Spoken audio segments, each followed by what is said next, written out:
Hola, ¿qué tal?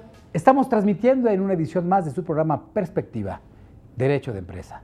Un espacio en donde la NADE y los abogados de empresa abordamos temas que son de su interés. La protección del patrimonio cultural es algo que se antoja indispensable. Dentro de muchas herramientas, el derecho es algo que debe participar de manera activa. De hecho, el derecho en materia de propiedad intelectual es algo que le embona de manera adecuada. Pues bien, el día de hoy vamos a abordar este interesante tema, los retos que implica, a partir de la opinión de reconocidos profesionistas. Si usted me permite y sin más preámbulos, déjeme presentarle a nuestros invitados del día de hoy. Hoy tenemos al licenciado Ignacio Soto Borja y Anda, notario público número 129 del Distrito Federal y presidente honorario de la Enciclopedia del Patrimonio Cultural. Don Ignacio, bienvenido aquí a Perspectiva. Muchas gracias. Derecho de Empresa. Muchas gracias, Alonso. Es un honor verdaderamente para la NADE y para el canal judicial tenerlo aquí presente en este gran programa. Muchas gracias. ¿Sí? Déjeme presentarle también a nuestro siguiente invitado. Él es el licenciado Jorge Gustavo Seicedo Trevilla. Él es director general de Enlace Cultural, plataforma virtual para la salvaguarda del patrimonio cultural inmaterial. Bienvenido, Jorge, aquí también a Perspectiva. Muchas gracias por la invitación. Hoy un tema interesante, ¿no? Un tema que se antoja importante poner manos sobre la mesa, ¿no? Es correcto. Sí. Yo creo que van a salir cosas muy interesantes de esta. Claro que sí, programa. que sí. Y si me permite también, déjeme presentarle a nuestro tercer invitado. Él es directamente de la NADE, es el presidente de la Comisión de Derecho de Propiedad Intelectual, socio del despacho Basham Rinchi Correa, el licenciado Martín Michaus Romero.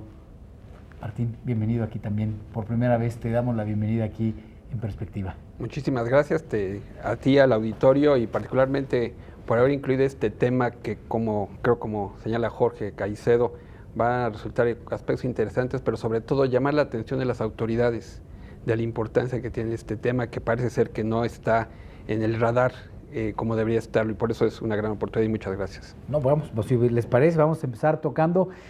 Maestro Soto Borja, pues empecemos por el principio, ¿no? Yo creo que es lo más conveniente que nos pudiera usted identificar perfectamente de qué hablamos cuando hablamos de ese patrimonio cultural inmaterial, a qué nos referimos, qué tenemos que proteger, de quién tenemos que protegernos, contra quién.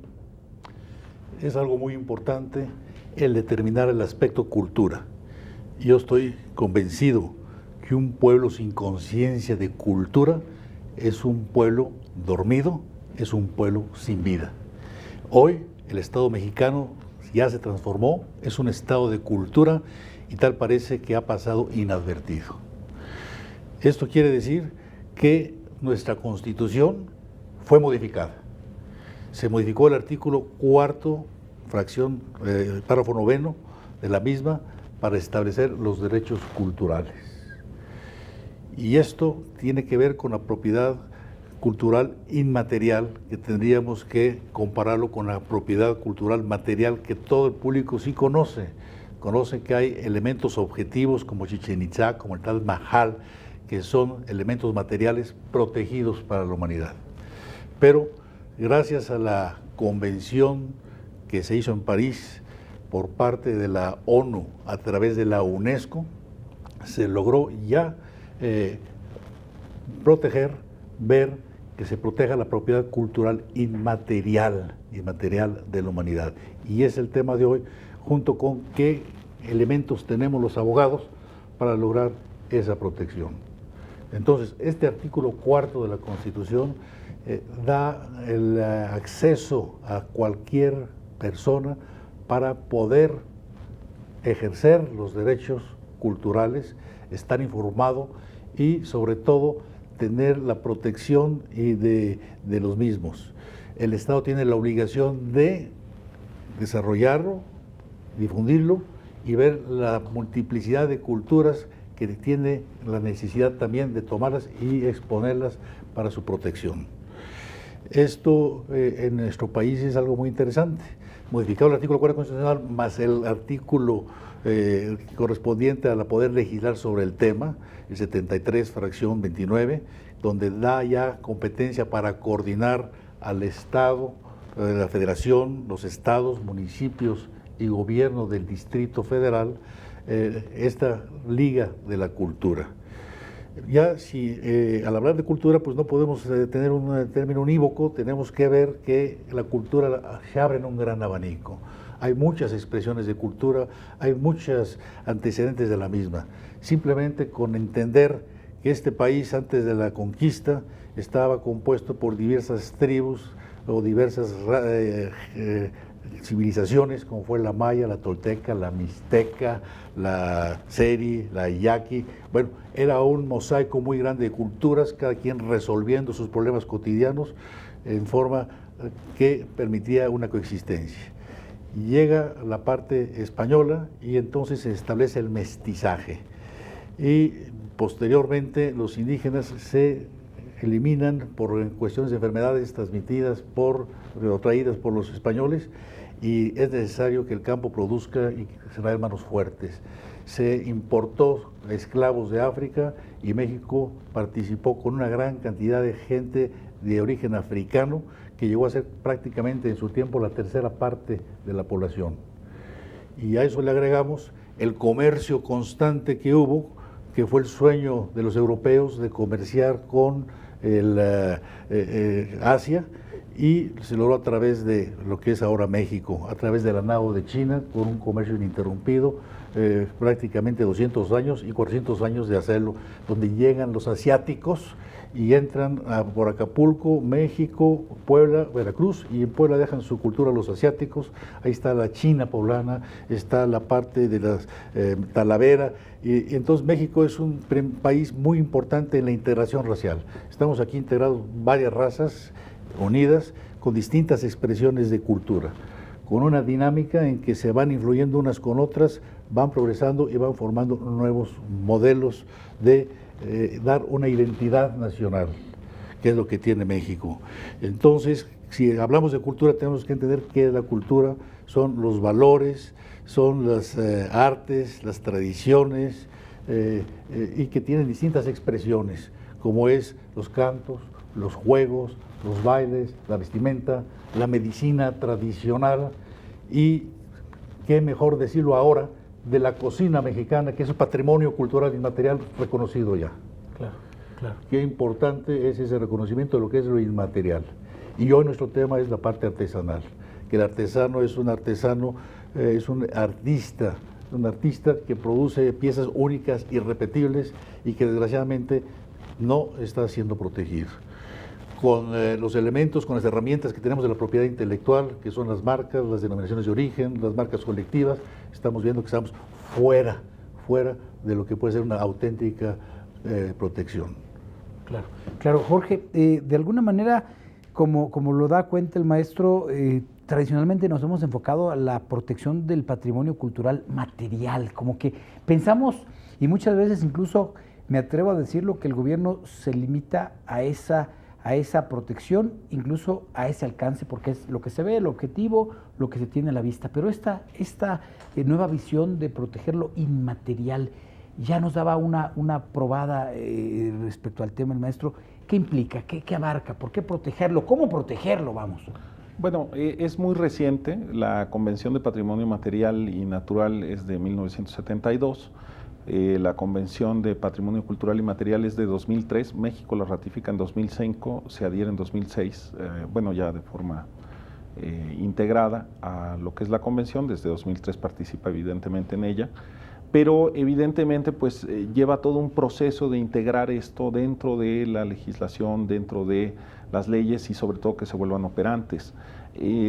Ciertamente el tema de la propiedad intelectual es un tema muy difícil por tratarse de algo al mismo tiempo tan particular como es la identidad de un pueblo. Entonces, como bien citaba el notario, la confluencia de culturas que se ha dado a lo largo de la historia en México, pues evidentemente hacen una gran mezcla de elementos que nos hacen perder un poco el origen y lo endémico de un lugar. Incluso antiguamente las culturas pues tenían esta movilidad, digo, la lengua azteca se hablaba desde el norte de México, bueno, de aquel México que era hasta Canadá, por eso el lago Michigan, que es Michoacán, el equivalente a Michoacán, que es este lugar de peces, hasta lo que es Nicaragua o hasta aquí el Anáhuac, Nica-Anáhuac. Esta cuestión lingüística que se esparcía y que había la conexión con el sur, bueno, pues te habla ya de un movimiento muy natural. Yo creo que aquí el reto que tenemos, más allá de decir esto es mío o esto es tuyo, es concentrarnos en lo particular que tiene que ver con los portadores. Yo creo que el mayor acierto de la Convención para la Salvaguarda del Patrimonio Cultural y Material es que pone la luz sobre el tema fundamental, que son los portadores de la cultura, las personas responsables de preservar, promover y difundir las expresiones culturales. ¿Cómo vamos a darles un marco jurídico que los proteja? ¿Cómo vamos a proteger ese legado cultural e histórico para beneficio no solo de generaciones presentes, sino la obligación que tenemos con las generaciones futuras? Uno de los graves retos que estamos enfrentando en este momento es la migración y el patrimonio también migra. Entonces tenemos un desplazamiento de grandes artistas, de grandes portadores, y lamentablemente si no se les da un seguimiento, un marco jurídico adecuado de protección y de apoyo, pues perdemos también parte de esta cultura, ¿no? Tengo algunos ejemplos, ya los citaré más adelante, pero yo creo que es interesante que hablemos sobre esta problemática específicamente de los portadores, de las personas que están haciendo la cultura. Claro, claro, Martín. Todavía tenemos un poco de tiempo antes de irnos al corte, pero me gustaría que anticiparas a la gente el derecho, la propiedad intelectual. ¿Qué papel juega en esta tarea de protección de estos derechos, de esta cultura inmaterial que ya nos daban cuenta anteriormente? Déjame decirte muy rápido, además de lo que acaba de señalar el maestro Jorge, hay un tema mucho más amplio que es, y que se está discutiendo en los foros como la Organización Mundial de Propiedad Intelectual, que se refiere a la protección de los conocimientos tradicionales, los recursos genéticos y las expresiones culturales del folclore, en donde hay grandes debates de cómo reconocer la protección que están hablando. Fundamentalmente países del continente africano, asiático, americano, es donde están poniendo el énfasis de cómo buscar un marco de protección, aunque ha sido difícil conseguir un consenso. En lo que se refiere al marco jurídico, ya está por una parte la convención, el esquema de la propiedad intelectual en sentido amplio. Por una parte está la Convención de París para la protección de las creaciones industriales, las patentes, los signos distintivos, las marcas, y por otro lado está un gran esquema, es la Convención de Berna de 1886 para la protección de las obras literarias y artísticas. Y hay otro instrumento jurídico internacional, también México es miembro, lo que se conoce como ADPI, que es el Acuerdo de Propiedad Intelectual relacionado con el comercio, que es un anexo del Acuerdo de Marrakech, por virtud del cual se crea la OMC, la Organización Mundial de Comercio, y desaparece el GATT. Bajo ese gran marco internacional están las legislaciones locales, la Ley de Propiedad Industrial y la Ley Federal del Derecho de Autor. Y particularizando, como vayamos avanzando, podemos ver qué figuras pudieran ser aplicables o cuáles no, que es la preocupación, sobre todo en materia de derechos de autor, que es lo que nos podría referir el marco de protección. Claro, si les parece, ahorita regresando del corte, entramos ya en el desarrollo de este tema de cómo, por qué la protección de estos derechos inmateriales, de esta cultura que a todos nos interesa y que seguramente usted estará consciente conmigo y de veras realmente convencido de que es fundamental establecer un nuevo esquema, un nuevo paradigma. No se vaya, no le cambie, esa es Perspectiva, Derecho de Empresa. Continuamos.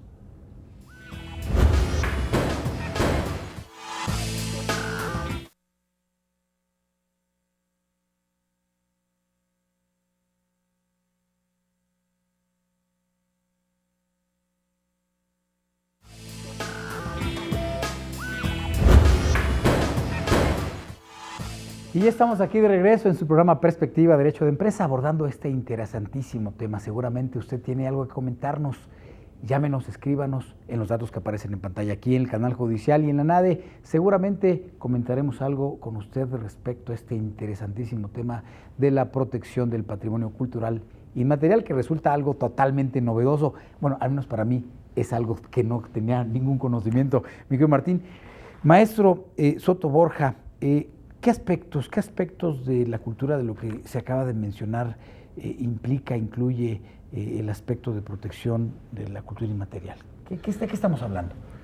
Bueno, como comentábamos, ya se estableció la obligación constitucional de protección, difusión de los derechos culturales. México se volvió un estado de cultura y ya vimos que el aspecto de cultura es muy amplio. Al menos en el papel ya se volvió... Muy amplio, y por lo tanto, teniendo poco tiempo para ello, vamos a concentrarnos en lo que es la expresión artesanal. Ha sido verdaderamente triste ver que las banderas que se venden ahora con motivo de las fiestas patrias, que se vendieron, son producidas en China. Es muy triste ver que llegan ya artesanías de China, desplazando a los artesanos mexicanos y desplazando la esencia del artesano, que es la tradición, la cultura, la ocupación, y todo ello viene a redundar en una pérdida de la identidad nacional y una pérdida del interés del artesano en seguir enseñando a sus familiares o a sus alumnos esa tradición que está por perderse. Y entonces, justamente, vemos, es mi punto de vista, que los instrumentos jurídicos que tenemos están rezagados, no solamente el conocimiento de la gente de que ya hay ese derecho cultural, sino aparte, los abogados mismos estamos desfasados de cómo resolver esa protección tan importante que en última instancia todo ese conjunto, repito, es la identidad nacional. A mí me decía un argentino que estaba muy sorprendido que en Argentina la influencia norteamericana era mucho mayor que en México, a pesar de los 3.000 kilómetros que tenemos. Y todo ello obedece a que tenemos esencia, que tenemos una serie de elementos, como comentábamos, que han venido amalgamándose, que han venido puliéndose, integrados ya no de la época prehispánica, sino ahora pues las distintas comunidades interactuando aquí en nuestra cultura, la comunidad judía, los libaneses, los coreanos ahora, en fin, todos estamos interactuando y produciendo cosas nuevas de expresiones culturales. Pero lo más importante aquí es focalizarnos en la parte artesanal. ¿Qué está pasando con el artesano? El artesano es un hombre que tiene que vender su producto y no tiene la organización correspondiente para pagar los impuestos, para comprar los materiales, para administrarlos. En fin, hay una problemática que no nada más es la artesanía. Y de eso es el tema que Jorge pues maneja muy bien, porque estamos haciendo una propuesta ya concreta ante el rezago legislativo y ante el rezago del conocimiento de esto, para dar alternativas como sociedad civil para poder proteger la propiedad intelectual. Claro, Jorge, se daba cuenta el maestro, yo creo que entonces no nada más es un aspecto económico, no nada más es un aspecto de empleo, sino que hay algo que se pone en riesgo respecto a temas culturales ancestrales que, por lo que estoy entendiendo, no se entienda bien, están en peligro de extinción, están en riesgo de desvanecerse terriblemente. Mira, yo creo que el problema evidentemente es multidimensional y hay que segmentarlo. La parte fundamental tiene que ver con las materias primas. Solamente el 8% de los bosques están certificados en México.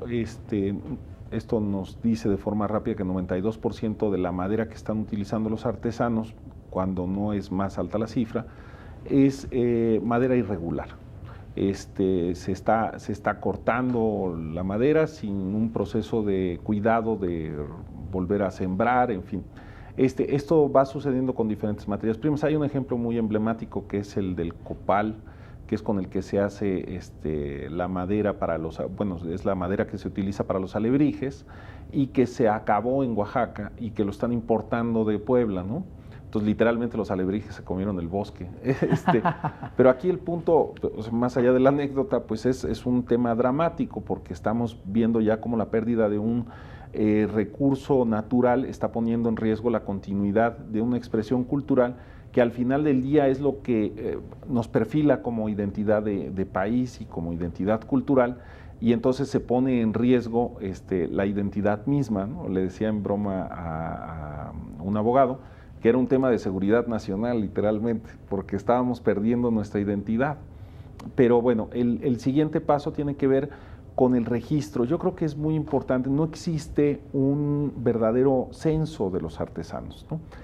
Nosotros estamos haciendo actualmente un sistema de indicadores de impacto del patrimonio cultural inmaterial con el Instituto Nacional de Desarrollo Social, y en la investigación que estamos realizando nos hemos dado cuenta que las instituciones atraen a los artesanos, los atienden en 4 áreas: turismo, cultura, desarrollo económico y en grupos vulnerables, ¿no? Entonces, es muy significativo pues eso, sí, ¿no? yo creo que habla mucho de lo que es la realidad también.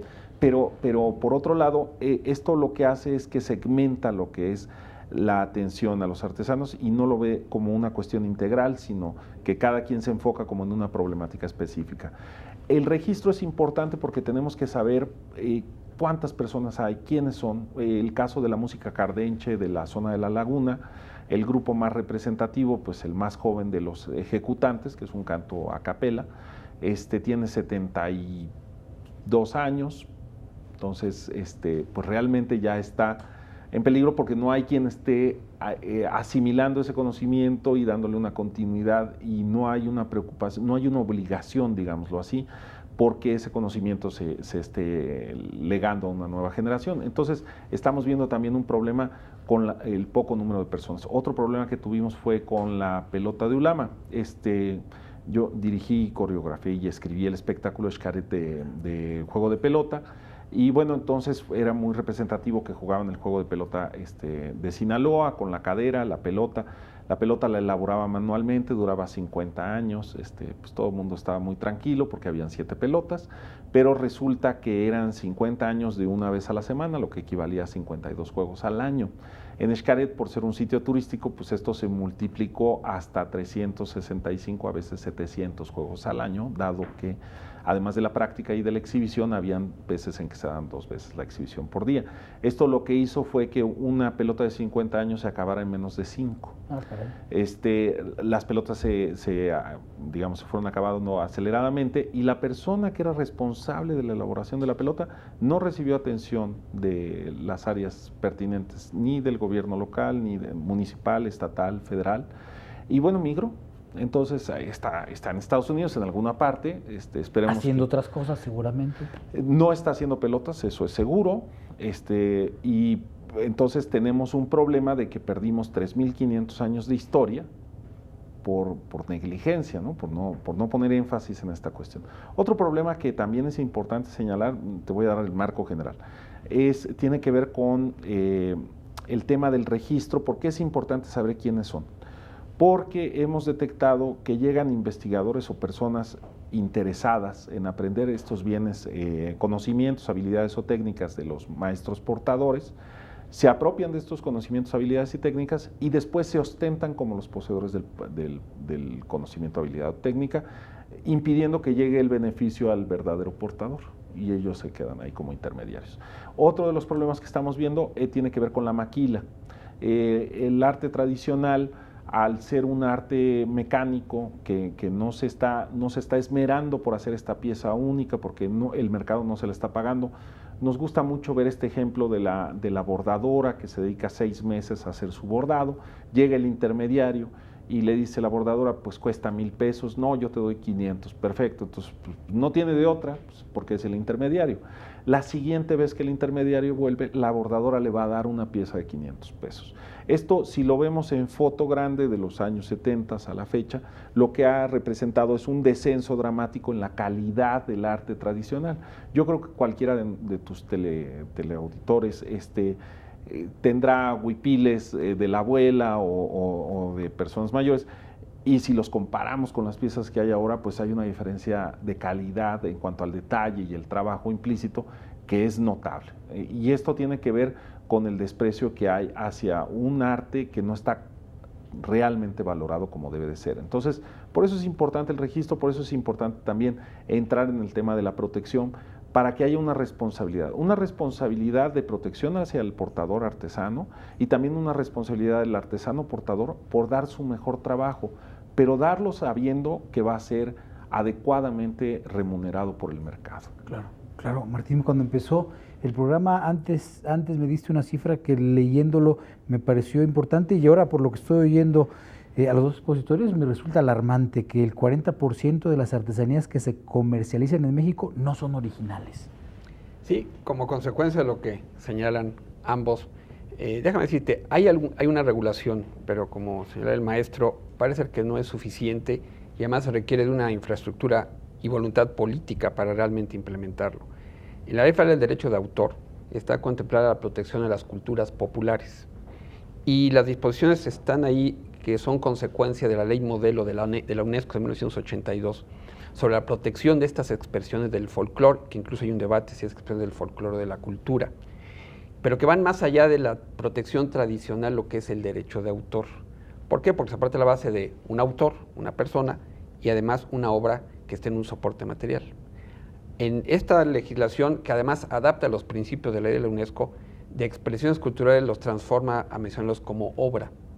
Pero el gran tema es que en estos temas, y sobre todo en la artesanía, no hay un autor a lo mejor identificado, hay una comunidad. ¿A quién va a privilegiarse? Si a la comunidad o al artesano individual, o él está en deuda con la comunidad. Y por la otra es el plazo de protección. Conforme a la Ley Federal de Derecho de Autor hay un plazo, la vida del autor más de 100 años después de su muerte, situación que en muchas de estas tradiciones que se enriquecen de la innovación y de la creatividad, paradójicamente, ¿cómo se van a proteger? Insisto, están estas disposiciones tomadas de la ley de UNESCO, pero el tema es cómo poderlo implementar para que lo que señala Jorge, el registro de las piezas, ya sea de artesanía o de las piezas de vestido, y que realmente haya un control. Hay algunos países, Panamá tiene una ley muy avanzada, y donde ya genera lo que llama el derecho colectivo de la protección de las comunidades indígenas. Y hay una área específica en el Instituto de Propiedad Intelectual de ese país, donde van los indígenas a registrar precisamente sus piezas. Y de ahí se toman acciones para evitar que alguien las reproduzca si no tiene la autorización o, conforme señala Jorge, con los pasos adecuados. Un caso, entre otros, en Australia, por ejemplo, se sancionó a un importador de alfombras que las traía de Vietnam, reproduciendo motivos específicos de la cultura vietnamita.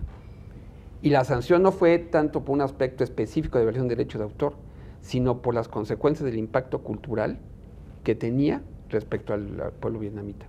Y aquí hay un punto muy interesante que ellos han soslayado, que han señalado con mucho puntual. Aquí a veces se nos escapa que para que una comunidad indígena lo que está protegiendo no es el esquema comercial. Puede haber una danza que tiene un sentimiento religioso, místico, espiritual, fuera del comercio. Sin embargo, cuando se filma y se fija en un video y ese a su vez se distribuye, ya hay un beneficio. ¿Cómo hacer llegar esos beneficios a la comunidad indígena? Y cómo protegerlos de la perspectiva del derecho de autor, en este caso, para que ellos tengan algún beneficio. Hay otros aspectos, no quiero usar de la palabra, por ejemplo, señaló las maderas de Olinalá. Hay la denominación de origen para el término Olinalá, que identifica esa región por la madera y las cajas que se venden como artesanía. El tema es cómo alrededor de toda esta denominación de origen darle la infraestructura a los artesanos para el impulso de su producción. Están las denominaciones de origen como las guitarras de Paracho, como mezcal, tequila, pero esa es como que la punta del iceberg. La parte compleja es lo que están señalando. Cómo darle la infraestructura para que sea un medio de producción. Claro, no, interesante. Maestro Ignacio Toborja, pues es un tema muy complejo y parecería que esto exige una actividad muy puntual por parte de las autoridades, muy participativa, quiero suponer que así está siendo, ¿no? Así están participando conforme a las necesidades de protección que esto requiere. Para ello se requiere un marco regulador y al día de hoy no ha habido la ley que reglamente esta obligación de dar difusión y en los puntos que ya señalamos que trata el artículo 4. No existe esa ley, a pesar de que desde 2006 se incorporó ya esta obligación dentro de la Constitución, obligación, deber de hacer la promoción. Entonces yo creo que es un elemento muy importante en esta organización de este programa de la NADE para llamar a nuestras autoridades a que realmente le den velocidad y sobre todo atención Y a los abogados decirles que la cultura también se vende, no nada más es un problema de identidad nacional. El destino específico de México en forma competitiva con los demás países es ser un país turístico, por la gran diversidad que tiene en todos los aspectos. Y la cultura se vende, y la cultura tiene un ingreso. ¿Cómo hacemos para protegerla y para difundirla? ¿Y qué reto tenemos los abogados? No estamos evolucionando. Por ahí, en alguna época, un autor chileno decía que el derecho era el obstáculo al cambio social. Los cambios sean más rápidos y nos tardamos en ir detrás de los cambios. Esto que sea una invitación para que el público en general, que ahora son los que nos mueven, se involucren y pidan resultados. Pero el hecho concreto es que no estamos nada más pidiendo ni diciendo, sino que tenemos propuestas concretas, como lo va a decir Jorge en un momento más. Oiga, maestro, entonces, empezar por el punto de inicio, que es una legislación que reglamente ese anhelo, ese valor que se establece en la Constitución. No tenemos ni siquiera eso. Todavía no se ha expedido. Qué barbaridad. Jorge, pues hay mucho por hacer, ¿no? O sea, ya da cuenta el maestro Soto Borja de la importancia que esto requiere y vamos, no hablemos entonces en consecuencia de la omisión que está teniendo las autoridades administrativas en este tópico, porque si no tenemos un marco regulatorio, seguramente también hay algunas omisiones graves, importantes por parte de las autoridades administrativas. Mira, yo también quiero retomar el asunto que tiene que ver con el pago de los impuestos. Lo que hemos encontrado en el trabajo de campo que realizamos es que más del 95% de los artesanos no declara impuestos. Y esto no es un problema de los artesanos, esto es un problema de que no hay una miscelánea fiscal adecuada para ellos. Esto también redunda en el tipo de organizaciones. La asociación civil como figura jurídica, a mi parecer de campo, es obsoleta. Necesitamos figuras jurídicas que sean adecuadas a la realidad que estamos viviendo. Necesitamos figuras en donde se destaque el compromiso social responsable, en donde se destaque, sí, el fin social, pero también el fin lucrativo para hacer que ese impacto social sea mayor. No puede ser que estemos cargando con esquemas que perpetúan y dañan a las organizaciones. Esto está pasando con las marcas colectivas. No hay una capacitación adecuada de las personas, no hay una capacitación adecuada de los funcionarios. He estado en diferentes espacios en donde los funcionarios de gobierno, con un desconocimiento absoluto del derecho, hacen aseveraciones que confunden a los beneficiarios, a los portadores.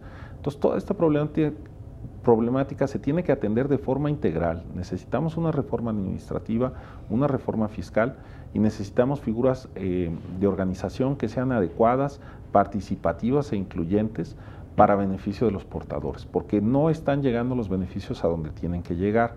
Se están generando nuevos esquemas de poder, reacomodos en las comunidades, pero esto no está retribuyendo de ninguna forma en el beneficio que debería de ser colectivo. Nosotros estamos generando un esquema de una propuesta, o sea, no nada más estamos en el espíritu de ver las problemáticas, sino tenemos una propuesta muy proactiva respecto a cómo abordar esta problemática. Creemos que lo fundamental es tener el registro y para ello, por eso somos una serie de plataformas virtuales, creamos una plataforma virtual para empezar a hacer este registro de los portadores y saber quién es quién, dónde están. Otra de las inquietudes que nos refería... ¿Registro nacional te refieres? ¿Que abarque todo el territorio? ¿Que abarque todas las...? Yo te diría incluso, perdón, la interrupción, que la cultura no solo es una expresión nacional, es transfronteriza. Okay. El tema de los migrantes nos interesa mucho. Claro.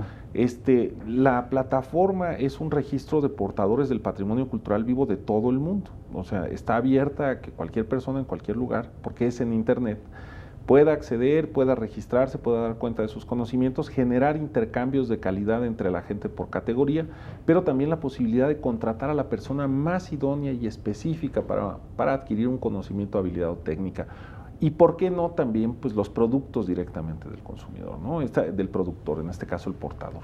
Porque es la otra problemática que enfrentan, el tema de mercado, ¿no? Siempre viven en mercados muy limitados, el turismo se ha lastimado mucho últimamente, entonces hay una menor afluencia. De los 250 telares que habían en Pátzcuaro, hoy en día quedan 17. Y esto fue un proceso de 4 años. Entonces estamos golpeando industrias que son sustanciales, que dan empleo, que están trayendo mejoras en las comunidades, y la alternativa que le estamos dando a la gente honesta es de emigrar a Estados Unidos o cambiar de giro, ¿no? Pero con también la subsecuente pérdida que ello implica para nuestro patrimonio cultural inmaterial. Ahí está el compromiso, ahí es donde debemos de trabajar. Claro, ¿no? Incluso ya me han respondido la pregunta que le hacía yo al maestro en el principio del programa: ¿de quién habrá que protegernos? De nosotros mismos, ¿verdad?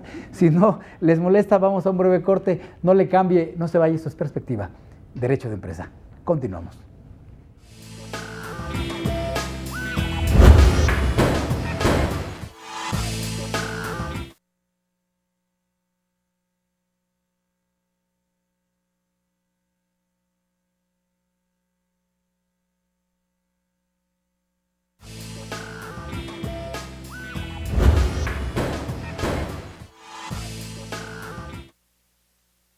En el mundo hay lenguas, música, danza, usos y rituales como los juegos tradicionales que dan identidad a cada cultura del mundo. En el 2003, la Oficina de las Naciones Unidas para la Educación, la Ciencia y la Cultura, UNESCO, emite la Convención para la Salvaguardia del Patrimonio Cultural Inmaterial de la Humanidad, un concepto que engloba todas las expresiones, conocimientos y técnicas de las culturas del mundo. Enlaces Culturales es un programa integral para la salvaguarda del patrimonio cultural vivo de la humanidad. Su objetivo es identificar a los poseedores de las expresiones, conocimientos y técnicas que cada cultura del mundo ha desarrollado a lo largo de su historia y apoyarlos en su promoción, transmisión y financiamiento a través de una serie de acciones. Trabajamos en lugares apartados donde la cultura conserva su expresión más pura. Este trabajo es complejo, ya que carecen del uso y aprovechamiento de las tecnologías de la información y la comunicación. Para ello creamos el programa Guardianes del Patrimonio. Este programa identifica e invita a líderes comunitarios, promotores y videoastas comprometidos con su cultura. Enlaces Culturales les ofrece los elementos metodológicos y técnicos, así como el equipo necesario para que identifiquen e inviten a los poseedores del patrimonio cultural vivo a la red social Tradición Viva, donde pueden conocer a otros poseedores. Los apoyen a registrar la propiedad intelectual de su trabajo. Certifiquen su producto o servicio como Patrimonio Cultural Vivo de México. Los ayuden a definir un proyecto con una meta concreta y un plan de recompensas, para que graben un video en donde expongan su proyecto, lo traduzcan, subtitulen y publiquen en Human Heritage.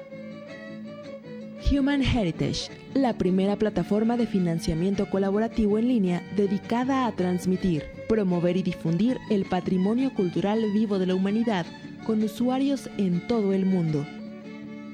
Cada proyecto cuenta con 120 días para lograr su meta financiera.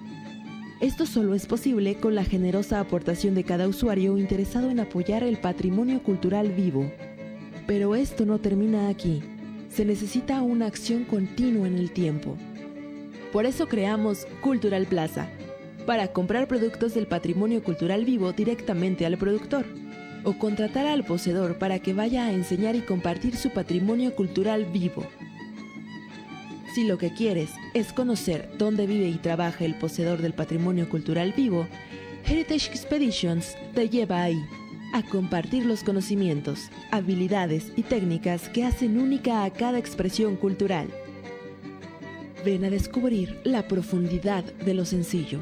Escucha el eco de las culturas en voz de sus portadores. Participa, apoya y conviértete en un actor fundamental para la salvaguarda del patrimonio cultural vivo de la humanidad. Tu patrimonio cultural.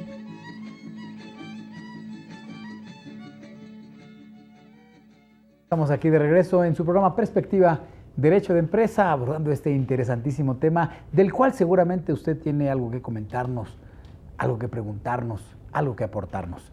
Márquenos, llámenos a los datos que aparecen en pantalla o póngase en contacto con nosotros en Facebook, Twitter, aquí en el canal judicial en la nave. Tenemos todas las herramientas para llegar y establecer un contacto directo con usted. Pues bien, Martín, ya nos daba cuenta el maestro Ignacio Soto Borja del nuevo régimen constitucional, la reforma del artículo 4 constitucional, y esto implica de alguna manera un nuevo modelo también en el ámbito de los derechos de autor, de la protección que esto genera. ¿Cómo se está dando? ¿Se está dando de manera adecuada? ¿Tenemos un régimen acorde a esa nueva realidad constitucional que se plantea? Déjame decirte, tanto la ley de propiedad industrial, que se refiere a la protección de las invenciones como de los signos distintivos, así como la Ley Federal de Derechos de Autor, son reglamentarias del artículo 28 constitucional, en la excepción a los monopolios donde hay un privilegio temporal. Pero el artículo 4, el acceso a la cultura, parece que va mucho más allá. En la parte del derecho de autor, en la Ley Federal de Derechos de Autor, hay un capítulo específico a la protección de las culturas populares, en donde el Estado se infiere como el protector. Parecería que con eso estaría resuelto el tema. Sin embargo, por un lado, insisto, no se cumplen con los requisitos tradicionales de la protección del derecho de autor, en el reconocimiento del derecho moral, el derecho patrimonial para la explotación de la obra, y por la otra es cómo identificar al autor.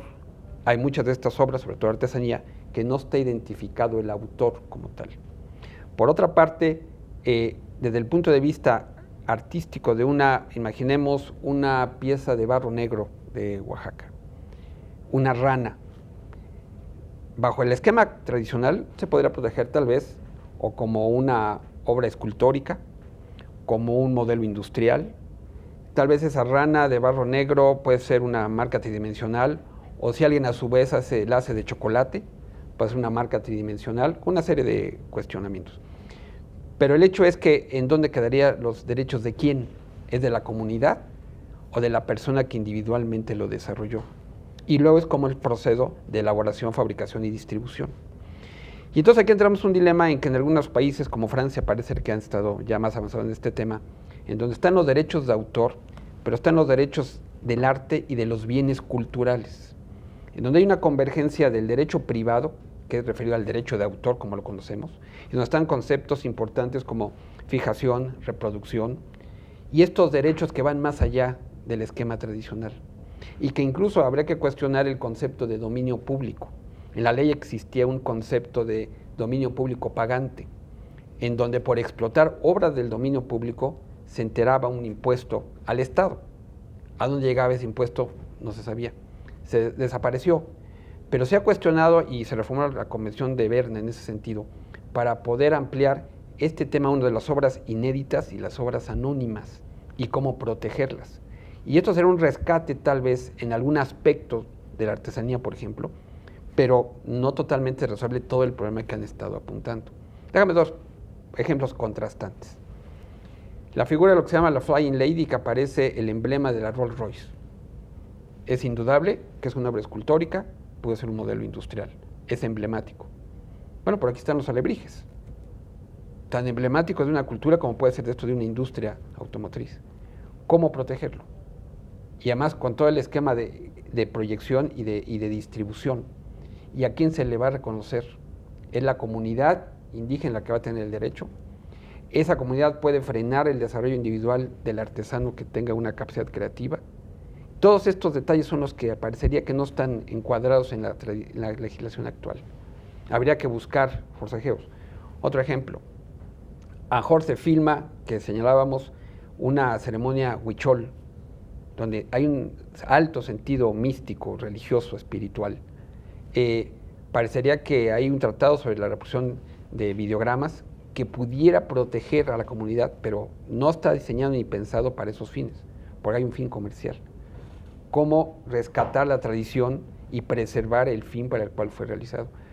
Jorge señalaba en algún momento una reacción muy fuerte que hubo de un anuncio en la televisión de una empresa cervecera, donde salían los voladores de Papantla en Nueva York, y donde veías al artista personificado al volador, pues de güero y ojos azules, ¿no? Parecería que se rompe el entorno. Esos son los aspectos que no alcanza a proteger el derecho de autor per se, o por la parte de la propiedad industrial. Muy rápido, aquí traje un certificado de autenticidad, y que ellos son los expertos, de una pieza, una vasija en una zona alfarera de Juan Mata Ortiz en Chihuahua. Fíjate lo interesante, dice, la elaboración de esta pieza es hecha a mano con barro de la misma localidad. El diseño es labrado con pincel de cabello humano y utilizando pinturas naturales mezcladas con minerales. El proceso de hornado de la olla se practica como en la era de nuestros antepasados, con estiércol seco de vaca y combinado con leña de álamo. ¿Cómo preservar esta tradición? Claro. ¿Cómo prevenir que esta vasija no sea elaborada en otro país, con otros materiales muy diferentes, y se haga pasar aquí como una original? Hay una legislación norteamericana, por ejemplo, que restringe el poder indicar que el producto es Indian made, perdón la expresión en inglés, si no es realmente, se puede cerciorar, verificar que fue realmente elaborado en la cierta reservación india. Hay otros países, Nueva Zelanda, Australia, en donde se han establecido convenios, por ejemplo, de empresas para utilizar en sus trajes de baño motivos de los aborígenes, previo convenio con ellos, reconociéndoles sus derechos. Aquí hubo una época, un zapato tenis que traía algunos motivos mixtecos, que duró por espacio de un año, reconociéndole esos derechos y además un beneficio para las comunidades. Estos son los elementos que parecería que con la propiedad intelectual tradicional no se alcanzaría a proteger. Y ojo, estamos hablando de la innovación de la tradición, cómo enriquecerla y preservar estos valores. Claro, claro. Maestro, y con tanto que hemos platicado, ¿sí es viable establecer un modelo, un sistema jurídico que alcance a abarcar, proteger, promover todas estas aristas de las que hemos hablado? Bueno, por la diversidad que existe es algo muy complicado. Afortunadamente el doctor Jorge Sánchez Cordero se ha especializado en este tema de la cultura y me comentaba hace días que están trabajando en ver cómo dan un aglutinamiento a todo esto. Pues sí, la verdad, Jorge, de alguna manera, tú también como experto, como promotor, como protagonista de este trabajo de tutela en cuanto a la cultura inmaterial, sí hay mucho todavía por hacer, ¿no? Mucho desde el punto de vista legal, desde el punto de vista de las escuelas, de la cultura, de la conciencia en el mexicano. Sí, yo creo que es importante que nos involucremos todos. Es un tema sustancial, importante, y tenemos que participar cada quien desde su ámbito de conocimiento y con lo que se pueda aportar. Ahorita que escuchaba a Martín, verdaderamente me deja como muchas inquietudes. Te quiero también señalar, por ejemplo, el caso que hemos detectado de contenedores de falsa artesanía que están llegando de China, y entonces se distribuyen en las comunidades indígenas, y entonces el indígena hace el proceso de validación vendiendo la pieza. Entonces esto curiosamente pasó con los indígenas nativos, los indios nativos norteamericanos, que se estaba promoviendo una ley que impidiera la importación de productos que fueran relacionados a la cultura nativa norteamericana, y fueron los propios nativos norteamericanos los que estuvieron en contra de esta reforma, ya que ellos la vendían, ¿no? Entonces cuando tú ibas a las reservaciones, porque bueno, ellos tienen estas costumbres, toda la artesanía que te venden es producto chino, pero que hay un nativo que te lo está vendiendo, entonces tú asumes que es.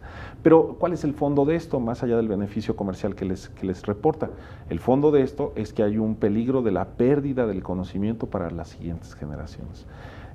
Yo quisiera, antes de despedirnos, hacerles una invitación, porque vamos a hacer un evento muy importante el 30 de octubre, que con motivo del Día de Muertos. El Día de Muertos es el primer patrimonio cultural inmaterial inscrito por México en la lista representativa. No se le ha dado la importancia en ese sentido turística y cultural que tiene. Entonces nosotros quisimos hacer un evento que mostrara la diversidad y la riqueza de ese evento, y vamos a estar transmitiendo desde Oceanside en California. Por eso es el 30 de octubre, porque es el día en el que los migrantes mexicanos celebran el Día de Muertos, y lo van a hacer con toda la magnificencia de la cultura. Y el día 1 y 2 de noviembre vamos a estar transmitiendo desde el Museo de Arte Popular y desde Pueblos Originarios de Milpalta el 2 de noviembre, esto por enlacesculturales.org. Oye, ¿y todo esto estás sintiendo que ha habido un movimiento, mayor dinamismo últimamente, o estamos en un proceso involutivo por lo que hace a la protección de todos esos derechos? Mira, yo creo que esto tiene que pasar fundamentalmente por un paso de sensibilización. Entonces necesitamos primero entender que hay una problemática en este tema, no de tanto ver la cultura que se nos vuelva una costumbre y creer que ya es algo que está, darlo por sentado. Claro, o sea, claro, yo que creo se puede perder, ¿no? Que Exacto. se puede desvanecer o desdibujar. La cultura es algo que tenemos que conservar. Y conservar algo, querer algo, es trabajarlo, es estar pendiente, es atenderlo, es poner la atención. Entonces yo creo que el primer proceso es el de sensibilización, y un segundo paso que es fundamental tiene que ver con la evaluación.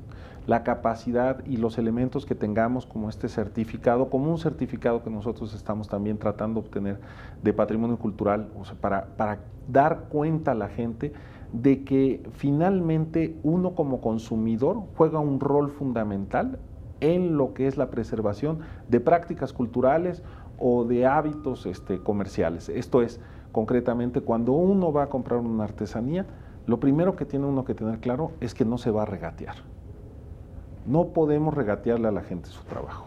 Claro. Eso por principio. Y también es importante tener los elementos pues, para decir, esta pieza vale más o vale el triple que esta otra pieza, pero porque está hecha a mano, porque tuvo una dedicación, porque tiene una técnica y porque esta es una copia industrial traída de una maquiladora aquí o en China o donde sea, pero que está desplazando esta mano de obra y este conocimiento que es sustancial de nuestra cultura. Porque justo en este momento en que hacemos la compra, ese momento es decisivo para la identidad que le vamos a dejar a nuestros hijos. Claro, no es poca cosa, Martín. Y entonces el reto de la propiedad intelectual en todo este engranaje, en toda esta problemática, ¿cómo podemos focalizarlo? ¿Cómo podemos identificarlo? ¿Cuáles son los retos?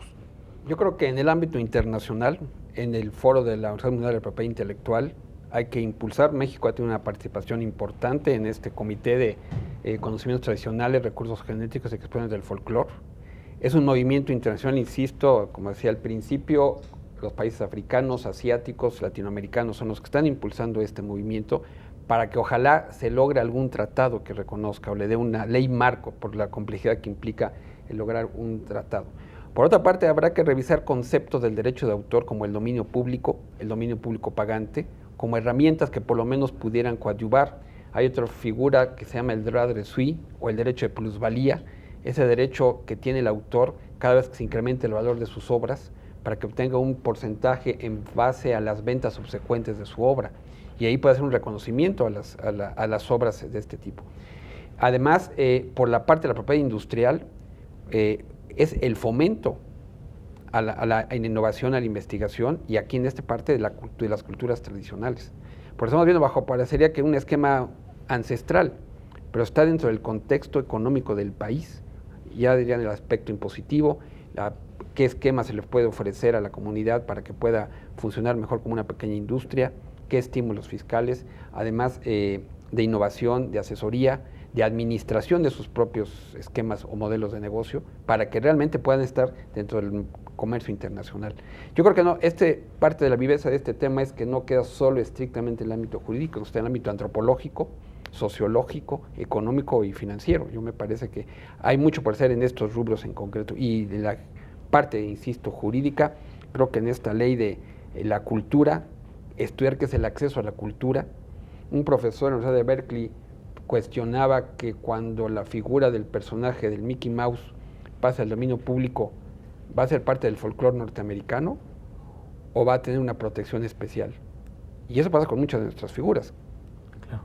Y creo que es donde debemos seguir estudiándolo. Claro, claro. Maestro Soto Borja, nos queda ya muy poco tiempo y pues no me gustaría irme si no hay una conclusión de usted en este tema. Bueno, hablamos de derechos culturales, vimos la diversificación de ello, nos centramos hoy en los artesanos, de tal suerte que es un tema muy importante para darle toda la atención, fundamentalmente porque la cultura, ¿qué significa?